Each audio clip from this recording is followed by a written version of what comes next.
നമസ്കാരം. നമസ്കാരം. വർത്തമാനത്തിലേക്ക് സ്വാഗതം. ഇന്ന് നമ്മുടെ അതിഥി എന്ന് പറയുന്നത് അമേരിക്കയിലെ ഹൂസ്റ്റണിലെ മേയറാണ്. സ്റ്റാഫേഡ് ഒരു കൗണ്ടിയാണോ അല്ലെങ്കിൽ സിറ്റി? സ്റ്റാഫേഡ് സിറ്റിയിലെ മേയറാണ്.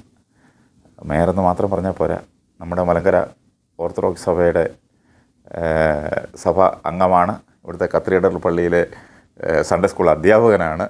അങ്ങനെ വളരെ തിരക്കുള്ള സമയത്തും പള്ളിയും അതുപോലെ തന്നെ ഇടവക്കാരുമായിട്ടൊക്കെ നല്ലൊരു ബന്ധം കാത്തു സൂക്ഷിക്കുന്ന ഒരു മാന്യദേഹമാണ്. അദ്ദേഹത്തിൻ്റെ പേര് കെൻ മാത്യു അല്ലേ? തിരുമേനി വന്നേക്കുന്ന പേര് പൊൻ മാത്യു. തിരുമേനിമാരും അച്ഛന്മാരും ഒക്കെ പറയുന്നത് പൊൻ മാത്യു. ഇപ്പോഴത്തെ യുവാനിസ് തിരുമേനി. അപ്പോൾ ഒരു പൊൻ മാത്യു തന്നെയാണ് തിരുമേനിയുടെ കാഴ്ചപ്പാട്ടിൽ ഉള്ള ഒരു പൊൻ മാത്യു തന്നെയാണ്. ഓപ്പണായിട്ട് പറഞ്ഞ പള്ളിയിൽ എന്നോട് മാത്രമല്ല പറഞ്ഞു. അപ്പോൾ അദ്ദേഹമായിട്ട് ഒരല്പനേരം നമുക്ക് വിശേഷങ്ങളൊക്കെ പങ്കുവയ്ക്കാം. മേയറായിട്ട് എത്ര നാളായി? 2 വർഷം കഴിഞ്ഞു. 2 വർഷം കഴിഞ്ഞു. ഈ 2 വർഷം മുമ്പ് വരെ പിന്നെ 18 വർഷം സിറ്റി കൗൺസിലായിരുന്നു. കൗൺസിൽ അംഗമായിരുന്നു. ഓക്കെ. അപ്പോൾ ഇത് രാഷ്ട്രീയമായി തിരഞ്ഞെടുക്കുന്ന ഒരു പദവിയാണോ? പാർട്ടി ബേസിസിലല്ല. അല്ല, ഇൻഡിപെൻഡൻ്റ് ആണെന്ന് പറയാം. പക്ഷേ ഇൻഡിപെൻഡൻറ്റ് എന്ന് പറയാറില്ല. അത് പാർട്ടിയുടെ ബേസിൽ മത്സരിക്കാൻ പറ്റത്തില്ല. പാർട്ടി മെമ്പറാകാം, പക്ഷേ പാർട്ടിയുടെ ബേസിസിൽ പാർട്ടിയുടെ ലേഡിൽ മത്സരിക്കാൻ പറ്റത്തില്ല. അപ്പോൾ ഈ സിറ്റിയിൽ ഞാൻ അറിഞ്ഞത് മുൻപ് 4 പേരുണ്ടായിരുന്നു. 5ാമത്തെ മേയറാണ് അങ്ങ്. അപ്പോൾ ഈ 5ാമത്തെ മേയറിൽ മുൻഗാമികളെല്ലാവരും ഇവിടുത്തുകാരായിരുന്നു. അപ്പോൾ മലയാളിയായിട്ടും ഒരു വിദേശിയായിട്ടും, അപ്പോൾ ഇവിടുന്ന് പറയുമ്പോൾ വിദേശി എന്ന് വേണമല്ലോ പറയാൻ. അപ്പോൾ പിന്നെ പ്രത്യേകിച്ച് കേരളക്കാരനായ ഏക ആളാണ് ഇപ്പം 5ാമത് തിരഞ്ഞെടുക്കപ്പെട്ട അങ്ങ് ഇവിടുത്തെ സിറ്റിയിലെ. ഈ സിറ്റി തന്നെ എനിക്ക് തോന്നുന്നു 2 മേയർമാരുണ്ടോ? എങ്ങനെയാണ്? ഇല്ല, ഒരു മേയറേ ഉള്ളൂ. മേയർ പ്രോട്ടം എന്ന് പറഞ്ഞാൽ മേയറുടെ അഭാവത്തിൽ ഇപ്പം മേയർ അവൈലബിൾ അല്ല ഒരു കാര്യത്തിന് വേണ്ടി വെച്ചാൽ അന്നേരം മേയർ പ്രോട്ടത്തിന് ചാർജ് എടുക്കാം.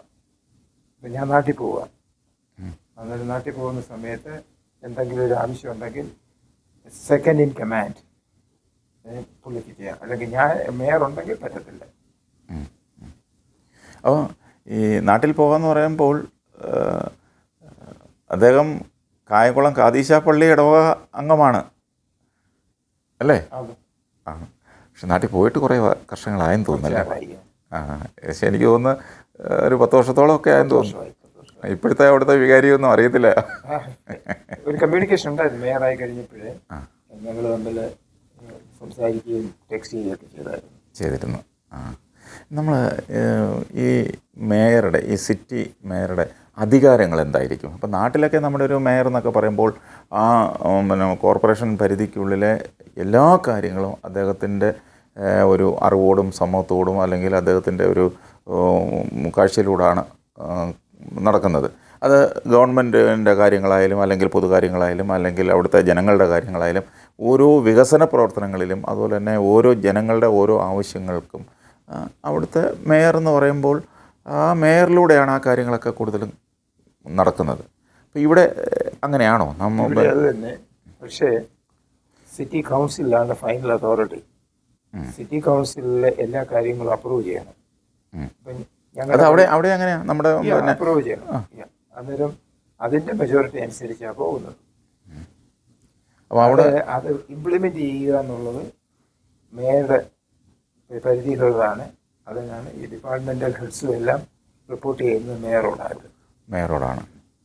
അവരോടാണ് എപ്പോഴും ചോദിക്കുകയും പിടിക്കുകയൊക്കെ ചെയ്യുന്നത്. ഈ മേയറുടെ അതിന് മുകളിലുള്ള തസ്തിക എന്താണ്? മുകളിലുള്ള ആരോടാണ്? ഇപ്പം നമ്മുടെ നാട്ടിലൊക്കെ മേയറുടെ മുകളിൽ ആരുമില്ല. ചീഫ് എക്സിക്യൂട്ടീവ് എന്ന് പറയുന്നത് മേയറാണ്. ചീഫ് എക്സിക്യൂട്ടീവ് ഓഫീസറാണ്. അതാണ്. അപ്പോൾ നമ്മുടെ ആ സിറ്റിയിലെ മുഴുവൻ കാര്യങ്ങളും ഈ കൗൺസിലാണ് തീരുമാനിക്കുന്നത്. കൗൺസിലിലെ അതിൻ്റെ ചെയർ എന്ന് പറയുന്നത് മേയറാണ്. അത്രയാണ്. ഈ മുൻപ് ഇതിലേക്ക് കൗൺസിലിലും ഇപ്പം പറഞ്ഞു 10 വർഷമായി. 10 വർഷം എത്ര വർഷം? പിന്നെ 20 വർഷത്തിൽ 2006 2006 ആദ്യമായിട്ട് കൗൺസിൽ മെമ്പർ ആകും. കൗൺസിൽ അംഗമാവുന്നത്. അപ്പോൾ കൗൺസിലിൽ വന്നു, ഇപ്പം പിന്നെ മേയറാവുന്നു. അതിന് മുൻപ് ഇവിടെ ജോലി ചെയ്യുമായിരുന്നോ അതോ? ഇവിടെ നല്ല പ്രൊഫഷനായിരുന്നു. ആ, ഞാൻ അത് പറയണോ? പറഞ്ഞു. നമ്മുടെ ഞാൻ ബോംബെയിലായിരുന്നു ഹൈസ്കൂൾ കഴിഞ്ഞു. എന്നിട്ട് ബോംബെ വന്നു. ബോംബെ വന്നു കഴിഞ്ഞപ്പം അവിടെ ഒരു നല്ല ജോലി കിട്ടി. കഴിഞ്ഞപ്പോൾ അവിടെ ഈവനിങ് ക്ലാസ്സിന് യൂണിവേഴ്സിറ്റി ഓഫ് ബോംബെയിൽ പോയി. അവിടുന്ന് ബാച്ചലർ ഓഫ് കോമേഴ്സ് എടുത്തു, BCom എടുത്തു. അത് കഴിഞ്ഞ് ഡിട്രോയിറ്റിൽ വന്നു. എൻ്റെ ഭാര്യയെ കല്യാണം കഴിച്ചതിന് ശേഷം അവളെ സ്പോൺസർ ചെയ്ത് ഡിട്രോയിറ്റിൽ വന്നു. നമ്മുടെ നാട്ടിലൊക്കെ ഇപ്പം ഒരു ഇത് പറയും, പാവാട വിസ അല്ലെങ്കിൽ സാരി വിസ എന്നൊക്കെ പറയും. ഈ ഭാര്യമാരുടെ വിസ, പിന്നെ ഭാര്യ ഫയൽ ചെയ്ത് ഭർത്താവിനെ കൊണ്ടുവരുമ്പോൾ നമ്മുടെ നാട്ടിലൊക്കെ പറയുന്ന ഒരു പരിഹാസ പദമാണ്. ഓ, പറഞ്ഞോട്ടെ, അവരോട് അവർ കൂടുതൽ പറയാൻ പറഞ്ഞു. അതൊന്നും കുഴപ്പമില്ല. ഞാൻ എൻ്റെ ഭാര്യ മൂലമാണ് ഇവിടെ എത്തിയത്. എന്നിട്ട് അവിടെ വന്നിട്ട് യൂണിവേഴ്സിറ്റി ഓഫ് ഡിട്രോയിറ്റിൽ പിന്നെ ബാച്ചലർ ഓഫ് അവിടുത്തെ BA എന്ന് പറയുന്നത്, അവിടുന്ന് BA ഡിഗ്രി എടുത്തു. നാട്ടിലെ ഇവർ ഫുള്ളായിട്ട് അംഗീകരിക്കത്തില്ല. ഓ, നാട്ടിലെ അന്ന സമയത്ത് അവർ ബാച്ചലർ ഡിഗ്രി അംഗീകരിച്ചില്ല. അങ്ങനെ എന്നോട് പറഞ്ഞു 30 ക്രെഡിറ്റ് അവേഴ്സും കൂടെ എടുക്കണമെന്ന് പറഞ്ഞു. ഞാൻ പറഞ്ഞു സമയം കളയാൻ എടുത്തോളാം എന്ന് പറഞ്ഞു. അതുകൊണ്ട് എന്താ, ബോംബെ യൂണിവേഴ്സിറ്റിയുടെ ബാച്ചലർ ഡിഗ്രി ഉണ്ട്, യൂണിവേഴ്സിറ്റി ഓഫ് ഡിട്രോയിറ്റിൽ ബാച്ചലർ ഡിഗ്രി ഉണ്ട്. അവിടെ തന്നെ ഞാൻ MBA അവിടുന്ന് എടുത്തു. ഇവിടുന്ന് തന്നെ MBA എടുത്തു. ഈ യൂണിവേഴ്സിറ്റി ഓഫ് ഡിട്രോയിറ്റിൽ. അങ്ങനെ അതിനുശേഷം ജോലി ചെയ്തു. അതിന് അവിടെ വെച്ച് ചെയ്യുമായിരുന്നു. പക്ഷെ അത് കഴിഞ്ഞപ്പോഴേ നല്ല ജോലി കിട്ടി കഴിഞ്ഞിട്ട് തോഷിബ എന്ന് പറയുന്ന സ്ഥലത്ത് ജോലി കിട്ടി. അവിടെ നിന്ന് ഫൈനാൻസിൻ്റെയും അക്കൗണ്ടിങ്ങിൻ്റെയും ഒക്കെ ഹെഡായി. അത് കഴിഞ്ഞിട്ട് വേറൊരു കമ്പനിയിലോട്ട് മൂവ് ചെയ്തു. അവിടുന്ന് റിട്ടയറായി. അപ്പോൾ റിട്ടയർമെൻറ്റിന് ശേഷമാണോ ഈ കൗൺസിലേറ്റൊക്കെ നമ്മൾ? അതിന് മുമ്പ് തന്നെ. യഥാർത്ഥത്തിൽ ഇവിടുത്തെ റിട്ടയർമെൻറ്റ് എന്ന് പറയുമ്പോൾ നമുക്ക് വോളണ്ടറി റിട്ടയർമെൻറ്റ്, ഇവിടെ റിട്ടയർമെൻറ്റ് ഇല്ലല്ലോ. അമേരിക്കയെ സംബന്ധിച്ച് ഒരാൾക്ക് റിട്ടയർമെൻറ്റ് ഇല്ല. പക്ഷേ 65 വയസ്സ് എന്ന് റിട്ടയർമെൻറ്റ് ഇല്ല, ജോലി എത്ര നാൾ വേണേലും ജോലി ചെയ്യാം. പക്ഷേ 65 വയസ്സാകുമ്പോൾ നമ്മൾ ആളുകൾ റിട്ടയർ ചെയ്യും, അവർ റിട്ടയർമെൻറ്റ് എടുക്കും. ബെനിഫിറ്റ്സ് എല്ലാം കിട്ടുന്ന ആ സമയത്താണ്. 65 വയസ്സിലാണ് ബെനിഫിറ്റ്സ് കിട്ടുന്നത്. സർക്കാരിൻ്റെ ബെനിഫിറ്റ്സ് കിട്ടുന്നത് 65 വയസ്സിലാണ്. പക്ഷേ ആ 65 വയസ്സിന് മുൻപേ റിട്ടയർമെൻറ്റ് എടുക്കുന്നവരുണ്ട്. 55-ാമത്തെ വയസ്സിൽ റിട്ടയർമെൻറ്റ് എടുത്ത ആളുകൾ നമ്മുടെ കൂടെ ഉണ്ട്. അപ്പോൾ അതുകൊണ്ട് ഈ ബെനിഫിറ്റ് കിട്ടുന്നത് വരെ നമ്മൾ നോക്കി നിൽക്കാതെ റിട്ടയർമെൻറ്റ് എടുത്ത് അടിച്ചു പൊളിച്ച് നടക്കുന്ന ആളുകൾ നമ്മുടെ ആളുകളൊക്കെ ഉണ്ട്. അപ്പം ഞാൻ കുറ്റം പറയത്തില്ല, ഒരിക്കലും നമുക്ക് കുറ്റം പറയാൻ പറ്റുമോ? കൊള്ളാം. അപ്പോൾ അങ്ങനെ ജോലിയിലിരിക്കുമ്പോൾ തന്നെ കൗൺസിലിലേക്ക് മത്സരിക്കാനുമൊക്കെ, ഈ കൗൺസിലിലേക്ക് മത്സരിക്കാനുള്ള സാഹചര്യം എന്താ? അതിലേക്ക് നമ്മളെ കൊണ്ടുവന്ന നമുക്ക് ഏതൊരു കാര്യത്തിനും ഒരു സാഹചര്യങ്ങളുണ്ടല്ലോ. സാഹചര്യമാണല്ലോ മനുഷ്യനെ മുന്നോട്ട് നടത്തുന്നത്. അതിനുള്ള ഒരു സാഹചര്യം എന്തായിരുന്നു? അത് ഇവിടെ ചില ഫ്രണ്ട്സ് ഉണ്ടായിരുന്നു എനിക്ക്. അവരെന്നോട് പറഞ്ഞു ഒന്ന് പോയിക്കൂടായെന്ന് ചോദിച്ചു. അതുമല്ല, പിന്നെ എനിക്കുള്ളൊരു ഇൻട്രസ്റ്റ് എന്ന് പറയുന്നത്, ഞാൻ ബോംബെ പ്രദേശ് യൂത്ത് കോൺഗ്രസിൻ്റെ അന്തേരി യോഗേശ്വരി മണ്ഡലത്തിൻ്റെ ജനറൽ സെക്രട്ടറി ആയിരുന്നു. അപ്പോൾ ഒരു കോൺഗ്രസ്സുകാരനാണ്. അത് പറയണോ? മറച്ചു വെക്കേണ്ട കാര്യമില്ലല്ലോ. അപ്പം നാട്ടിലൊരു കോൺഗ്രസ്സുകാരനായിരുന്നു. ശരി. അങ്ങനെ പിന്നെ ആളുകൾ, നമ്മുടെ സുഹൃത്തുക്കളൊക്കെ പറഞ്ഞതനുസരിച്ചാണ് നമ്മളിവിടെ വന്നപ്പോഴേക്കും അവരിവിടെ പിന്നെ ഇച്ചിരി നാട്ടിലെ യൂത്ത് കോൺഗ്രസിലൊക്കെ ആയിരുന്ന സമയത്ത് ഇൻട്രസ്റ്റ് വന്നു. ഒരു സംഘടനാ പാഠമൊക്കെ നമുക്കുണ്ടല്ലോ. നമ്മുടെ ബ്ലഡിൽ ഒരു സംഘടനയെ എങ്ങനെ നയിക്കണം, ഒരു സംഘടനാ പാഠമൊക്കെ നമ്മുടെ ബ്ലഡിലുണ്ട്. അപ്പോൾ അതനുസരിച്ച് മത്സരിച്ചു. ആദ്യത്തെ മത്സരത്തിൽ തന്നെ ജയിച്ചല്ലോ അല്ലേ? ആദ്യത്തെ മത്സരത്തിൽ ജയിച്ചു. 20 വർഷമായി. അപ്പോൾ അതിൻ്റെ നമ്മൾ ഈ തിരഞ്ഞെടുക്കുന്ന വോട്ടർമാരെന്ന് പറഞ്ഞാൽ ആ സിറ്റിയിലുള്ള എല്ലാവരും കൂടെ അല്ലേ തിരഞ്ഞെടുക്കുന്നത്? വോട്ട് ചെയ്യാൻ എലിജിബിൾ ആയിട്ടുള്ളവർ. വോട്ട് ചെയ്യാൻ എലിജിബിൾ ആയിട്ട് ആ വോട്ടേഴ്സ് ലിസ്റ്റിൽ പേരുള്ള ആളുകൾ. അപ്പോൾ ഏകദേശം എത്ര പേര് കാണും വോട്ടേഴ്സ് ലിസ്റ്റിൽ? നമ്മുടെ ഇപ്പോൾ നാട്ടിലൊക്കെ എന്ന് പറയുന്നത് ഒരു വാർഡ് അനുസരിച്ചാണ്. ആ വാർഡിൽ ചിലപ്പം പിന്നെ 1500 പേര് കാണും, 2000 പേര് കാണും, ചിലപ്പോൾ 3000 പേര് കാണും, ചിലപ്പം അപ്പം അസംബ്ലി തിരഞ്ഞെടുപ്പൊക്കെ ആണെങ്കിൽ ലക്ഷങ്ങൾ ആളുകളാണ് ആ വോട്ടർ പട്ടികയിലുള്ളത്. അതുപോലെ ഇവിടെ ആ ഒരു സിറ്റിയിൽ എത്ര വോട്ടർമാർ കാണും? 30,000 പേര് അത്രയേ ഉള്ളൂ. അപ്പോൾ ഈ 30,000 വോട്ടർമാരിൽ നിന്നാണ് നമ്മളെ തിരഞ്ഞെടുക്കുന്നത്. അപ്പം പിന്നെ അതിനകത്ത് മെജോറിറ്റി വോട്ട് കിട്ടുന്ന ആൾ ജയിച്ചു. അപ്പോൾ ഈ ശക്തമായ തെരഞ്ഞെടുപ്പിലല്ല വോട്ട് ചെയ്യുന്നതിൽ മെജോറിറ്റി. അതെ, അത് തന്നെ, പിന്നെ വോട്ട് ചെയ്യുന്നതിൽ മെജോറിറ്റി. അപ്പം ഈ അവിടെ തന്നെ നമുക്ക് ഒപ്പോസിഷൻ കാണുമല്ലോ. ഉണ്ടായിരുന്നു.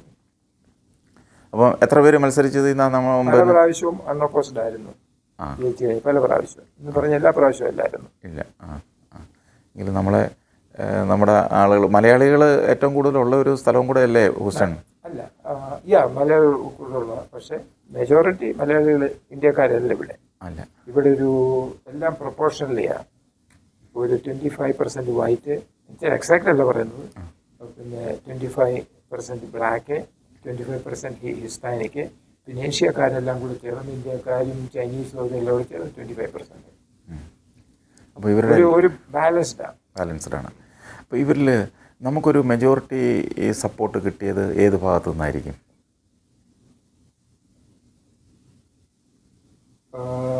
പ്രത്യേകിച്ച് ഏഷ്യക്കാർ, നമ്മുടെ നാട്ടുകാർ ഒത്തിരി മെജോറിറ്റി നമ്മുടെ ആൾക്കാർ നമുക്കാണ് ചെയ്തത് കൂടുതലും. പിന്നെ ഇവിടുത്തെ ഹിസ്പാനിക്സ് എന്ന് പറയുന്ന കമ്മ്യൂണിറ്റി കിട്ടി, പിന്നെ ബ്ലാക്ക് കമ്മ്യൂണിറ്റിനെ കിട്ടി.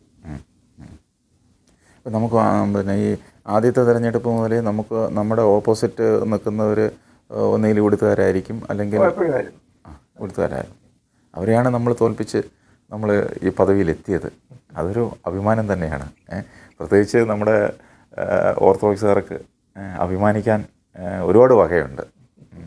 എനിക്ക് തോന്നുന്നു പിന്നെ ഈ സിറ്റി കഴിഞ്ഞിട്ട് തൊട്ട് അപ്പുറത്ത് വേറെ ഇതുണ്ടല്ലോ, പിന്നെ മേയർ നമ്മുടെ മലയാളി തന്നെ, മിസോറി സിറ്റി, റോബിൻ ഏലക്കാട്.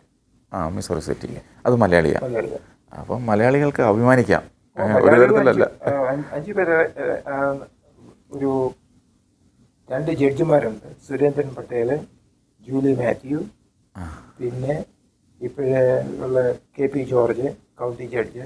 ജഡ്ജ് അല്ല, റിയലി പൊസിഷന്റെ പേരതാ. ഓ ശരി. എങ്കിലും അതൊരു ഒരു പൊസിഷൻ അല്ലേ? അവർക്ക് വിധിക്കാനും പിന്നെ ഒക്കെ പറ്റുമോ? അങ്ങനെ വിധിയൊക്കെ നടത്താൻ പറ്റുമോ? ജൂലിക്ക് പറ്റും, സുരേന്ദ്രനും പറ്റും. പക്ഷെ കൗണ്ടി ജഡ്ജ് എന്ന് പറയുന്നത് കോർട്ടിന്റെ അല്ല. പക്ഷെ ഇവിടുത്തെ ഒരു പേരാ. ഓ ശരി. അപ്പോൾ ഏതായാലും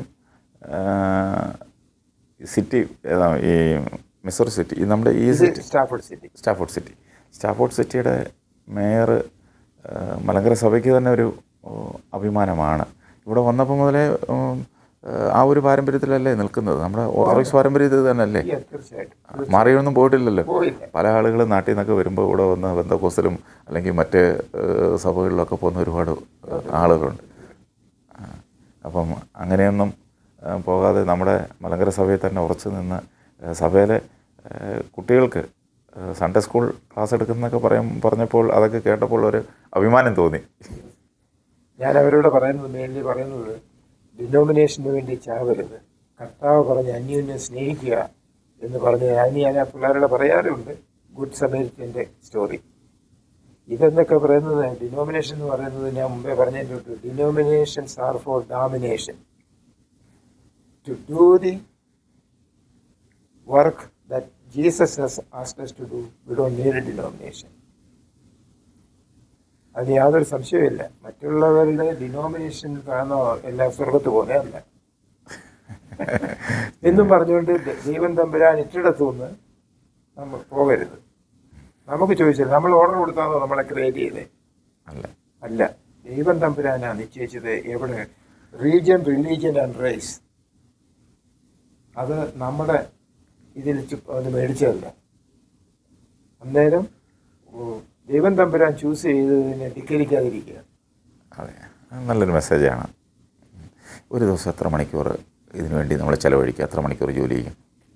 ഈ മേയർ എന്നുള്ള നിലയിൽ? മേയർ എന്ന് പറഞ്ഞാൽ പേപ്പേഴ്സ് സൈൻ ചെയ്യുക, വിളിക്കുക, പ്രശ്നങ്ങൾ വരുമ്പം ഇത് ചെയ്യുക. അതിന് ടൈം ലിമിറ്റ് ഒന്നുമില്ല. എങ്കിലും ചിലപ്പോൾ ഉറക്കമില്ലായിരിക്കും. അപ്പം ഫുൾ ടൈം ഇത് തന്നെയല്ലേ ചെയ്യുന്നത്? വേറെ നമുക്ക് വേറെ ആക്ടിവിറ്റീസ് ഒന്നും ഇല്ലല്ലോ? നമുക്ക് സോഷ്യൽ ആക്ടിവിറ്റീസ് എല്ലാം പങ്കെടുക്കാം. അതിന് വല്ല പിന്നെ റെസ്ട്രിക്ഷൻ വല്ലതും ഉണ്ടോ? നമ്മൾ വേറെ ആക്ടിവിറ്റീസിന് പോകുന്നതോ അല്ലെങ്കിൽ ഒന്നുമില്ല. നമുക്ക് മേയർ എന്നുള്ള നിലയിൽ തന്നെ നമുക്ക് ഈ പിന്നെ സ്റ്റാഫോർഡ് സിറ്റി വന്നിട്ട് എത്ര നാളായി? 82 വന്നതാണ്. 82. അപ്പം ബോംബെയിൽ നിന്ന് നേരെ വരുന്നത് സ്റ്റാഫോർഡ് സിറ്റിയിലാണ്, ഡിട്രോയിറ്റിലാണ്. അവിടുന്ന് പിന്നെ MBA എല്ലാം എടുത്തു കഴിഞ്ഞിട്ട് പിന്നെ ജോലിക്ക് വേണ്ടി വന്നതാണ്. സ്റ്റാഫോർഡിൽ ജോലിക്ക് വേണ്ടി വന്നത്? ഈ സ്റ്റാഫോർഡിലല്ല വന്നത്, അല്ല ഹൂസ്റ്റണിൽ വന്നു. അതിനും അവിടെ ജോലിക്ക് വന്നു. ജോലി വന്ന് ദൈവത്തിൻ്റെ കരുണ കൊണ്ട് നല്ലൊരു സ്ഥലത്ത് ജോലി കിട്ടി. അപ്പം ഒരു മലയാളിയെ സംബന്ധിച്ച് ഈ പദവിയിലൊക്കെ എത്തുക എന്ന് പറയുന്നത് അത്ര നിസ്സാരമല്ല. നമുക്ക് പലരും എത്തിപ്പെടാത്ത സ്ഥാനങ്ങളിലാണ് പല ആളുകളും വരുന്നത്. പ്രത്യേകിച്ച് നമ്മുടെ ഒരു ഓർത്തഡോക്സുകാരൻ തന്നെ, ആ ഒരു ഓർത്തഡോക്സ് വിശ്വാസി എത്തിപ്പെടാൻ പറ്റുന്നതിന് ഒരു ഉന്നത പദവിയിലാണ് ഇപ്പം അങ്ങ് എത്തിയിരിക്കുന്നത്. അങ്ങേക്ക് നമ്മുടെ ആളുകൾക്ക് കൊടുക്കാനുള്ള ഒരു മെസ്സേജ് എന്തെങ്കിലും ഉണ്ടോ? ഇത്രയേ ഉള്ളൂ. ദൈവം തന്നതിൻ്റെ